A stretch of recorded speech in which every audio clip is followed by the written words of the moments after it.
Hello everyone, I hope आप सब बहुत बढ़िया होंगे। अब हम स्टार्ट करने जा रहे हैं क्लास 4th का टेस्ट पेपर। आपको दिखाई ही दे रहा होगा, सेकंड नंबर का। थर्ड का अपलोड हो चुका है, अब ये सेकंड का और उसके बाद होगा फर्स्ट का। और हमारी 4th क्लास का एवरीडे इंग्लिश ग्रामर का जो इस साल ही चेंज हुई है वो सारा कंप्लीट सॉल्यूशन अपलोड हो चुका है।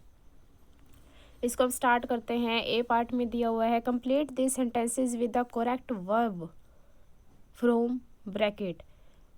ठीक है, हमने इसके अंदर वर्ब करनी है कि प्रेजेंट में कौन सी होएगी और पास्ट वाली कैसे भरेंगे और फ्यूचर वाली।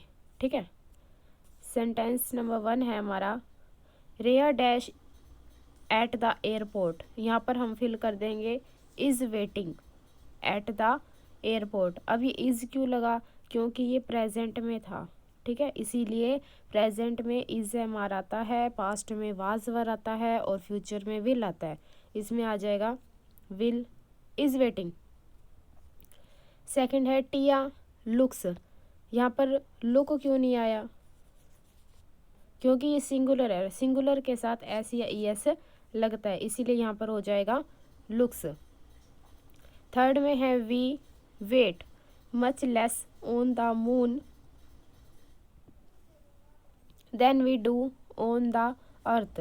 ये तो सही बात है, अगर आप मून पे जाओगे तो हमारा वेट जोन सा है कम दिखाई देगा और अर्थ के ऊपर ज़्यादा। तो ये इसका होता है फ्रैक्शन में, अगर हम इसको देखें तो 1/6 हो जाता है मून पर। तो यहाँ पर हम फिल करेंगे वेट। और फोर्थ में है माई पेरेंट्स गो आ जाएगा। यहाँ पर my parents go for a walk after dinner. Fifth है अर्पिता इज़ वेटिंग, नहीं वॉचिंग है, इज़ वॉचिंग। जैसे हमारा फर्स्ट में था वेटिंग और यहाँ पर आ जाएगा इज़ वॉचिंग है कॉमेडी शो। फिर है b part, rewrite the sentences by changing the verb to the past continuous tense. अब इसने पास्ट बोला है तो हम यूज़ करेंगे एक तो वाज का जो सिंगुलर है, ज़्यादा हो तो करेंगे वर का, और कॉन्टिन्यूस भी बोल दिया तो वर्ब के साथ यूज़ कर देंगे आईएनजी। वर्ब प्लस आईएनजी आएगा। ये हमारा सारा का सारा है पास्ट का फॉर्मेट। ठीक है, फर्स्ट में है दे थॉट ऑफ। अब इसके अंदर पहले तो हम थॉट को काट देंगे, काटने के बाद यहाँ पे लगाना क्या है, दे है। दे एक इंसान तो होता नहीं है, ज़्यादा होते हैं, तो यहाँ पर आ जाएगा वर और थॉट का बन जाएगा थिंक। और आईएनजी लगाना होता है क्योंकि उसने पहले ही बोला था, ये देखो कॉन्टिन्यूस बोल रखा है, तो यहाँ पर हो जाएगा थिंकिंग और पूरा सेंटेंस बनेगा they were thinking of ideas. Second है शैली इज़ क्यों लगेगा, हमने बनाना तो किस में है, ये देखो पास्ट में, पास्ट में बनाना है तो इज़ लगाओ। फिर उसने बोला था कॉन्टीन्यूस है, कॉन्टीन्यूस है तो आईएनजी होना चाहिए, तो आईएनजी वाला तो ये हैविंग तो उसके साथ लगा ही हुआ है, तो बस क्या कर देना, हमने इज़ को काटना है और वाज को लगाना है, तो बन जाएगा वाज हैविंग। वाज बना पास्ट का, हैविंग बना कॉन्टीन्यूस का। थर्ड में है बोथ, इसको हमने कट करना है और इसकी जगह मैंने यहाँ लिखा हुआ है, यहाँ पर आ जाएगा वाज बाई। ठीक है, नहीं बाइंग आएगा क्योंकि कॉन्टीन्यूस है। ठीक है, ये आया हमारा पास्ट के लिए और ये आया हमारा वर्ब के साथ आईएनजी कॉन्टीन्यूस के लिए। कॉन्टीन्यूस का मतलब होता है आईएनजी। फोर्थ में हो जाएगा वी प्लानिंग, तो आर को काटेंगे, आर को काट के यहाँ पर लग जाएगा वर, वी वर प्लानिंग। वी ज़्यादा है, सिंगुलर तो है नहीं, ज़्यादा के लिए वर आता है और आईएनजी साथ में लगना ही लगना है वर्ब के। और फिफ्थ में अमन वर्कड, वर्कड को हम काट देंगे और यहाँ पर आ जाएगा was working in a restaurant, was working. C में है filling the blanks with the future tense. देखो फर्स्ट में किया था हमने प्रेजेंट, सेकंड में किया पास्ट, सी पार्ट में करेंगे अब हम फ्यूचर टेंस। फ्यूचर टेंस का मतलब इतना ही दिया हुआ है 4th क्लास में कि सबके साथ क्या लगा दो, विल। सबके साथ first second third fourth fifth जितने भी आंसर है सबके साथ विल लगा दो। मतलब कि इनका लेवल 4th क्लास के बच्चों का इतना ही रखा गया है कि ये इतना ही समझ पाएँ कि विल का मतलब फ्यूचर में हम यूज़ कर रहे हैं।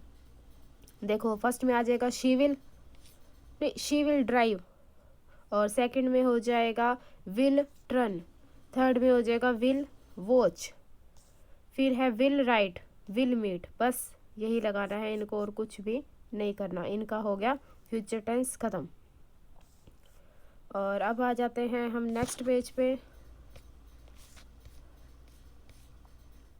डी में बोला गया री राइट दिस सेंटेंस कोरेक्टली हमने इसको राइट करना है। फर्स्ट में दिया गया the sun is shining bright, तो ब्राइट के बाद ना LY लगाना पड़ेगा, ब्राइटली हो जाएगा BRIGHTLY, ब्राइटली हो जाएगा। ये था हमारा एडवर्ब ऑफ मैनर्स में, जहाँ पर LY लगाना कंपलसरी होता है एडवर्ब में, ठीक है।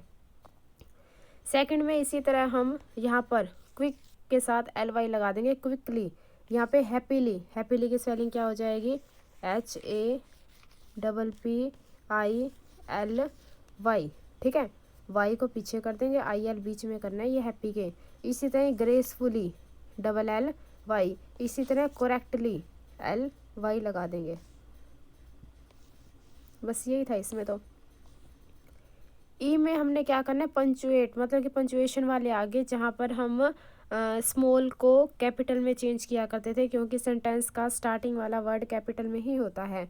Punctuate and re right these sentences correctly, use capital letters, ठीक है। कैपिटल लेटर्स सब कहाँ कहाँ करने हैं, फर्स्ट में ये देखो, ये एक आई है, छोटा दिया हुआ है, यहाँ पर आ जाएगा इसकी जगह बड़ा, ठीक है। सेकंड में भी क्या आएगा, इसका बड़े वाला। और यहाँ पर ये दिया हुआ है, नोवेल का नेम दिया हुआ है, यहाँ पर इसका R बड़ा आएगा, D रोलार्ड डाल है जो सा, और यहाँ पर आ जाएगा कोमा, यहाँ पे आ जाएगा पोस्टोफी, और यहाँ का S भी क्या आएगा, बड़ा, और लास्ट में आ जाएगा फुल स्टॉप। इसी तरह सेकंड में है, ये वाला S बड़ा होएगा, लास्ट में फुल स्टॉप होएगा, और ये वाला I क्या हो जाएगा, बड़ा, कैपिटल में। C में क्या करना है, ये स्टार्टिंग वाला जो सा S है, ये कैपिटल में, यहाँ पर हो जाएगा पॉइंट। इसी तरह फोर्थ में I कर देना है बड़ा, और ये अपोस्ट्रोफी स्टार्ट हो रही है, यहाँ का कैन का C बड़ा करना है, और इट के बाद पॉइंट करना है, ये ख़त्म हो गया। आई लव्ड रीडिंग इट, यहाँ पर पॉइंट हो गया। फिर नेक्स्ट लाइन स्टार्ट हुई, उसका C कैपिटल हो जाएगा, और यहाँ पर आ जाएगा क्वेश्चन मार्क, और यहाँ पर ये लाइन भी ख़त्म जो हमने अपोस्ट्रोफी वाली स्टार्ट की थी, और यहाँ पर S हो जाएगा कैपिटल में। फिफ्थ में भी फर्स्ट वर्ड कैपिटल I हो गया, सैड के बाद कोमा हो गया, और ये I बड़ा कर देना, फिर इसकी स्टार्टिंग कर देना पोस्टोफी से, लास्ट में आएगा एक्सक्लेमेटरी साइन। बस अब ये आप अच्छे से एक बार ये देख लो, अगर इसका स्क्रीनशॉट लेना है तो और भी ज़्यादा बेटर रहेगा, और फिर अपने आप निशान लगा लेना। और वीडियो एकदम क्लियर है क्योंकि ये PDF में है। Filling the blanks with the correct adverb from bracket में से ही हमने एडवर्ब सिलेक्ट करनी है। और फर्स्ट है I always try to reach my office on time, always होता है हमेशा मैं ट्राई करता हूँ। और सेकंड में हो जाएगा नेवर होता है कभी भी नहीं। और थर्ड में हो जाएगा कम्प्लीटली। फोर्थ में हो जाएगा still, why is Ravi still standing outside, की अभी तक वो वहाँ क्यों खड़ा है, तब से लेकर के अब तक। स्टिल का मतलब होता है तब से लेकर के अब तक, कई बता देते कि अब तक होता है, नहीं, तब से, स्टार्टिंग से लेकर के अब तक का मतलब होता है स्टिल। और लास्ट में आ जाएगा हार्डली, इसका मतलब होता है मुश्किल से। There is hardly anything left for me to do, you have done it all, तुम सब कुछ कर चुके हो ज़िंदगी में, अब कुछ बचा ही नहीं है, ठीक है। तो ये हो जाएगा हार्डली, स्टिल, कम्प्लीटली, नेवर, और ये हो जाएगा ऑलवेज, ठीक है। Thank you.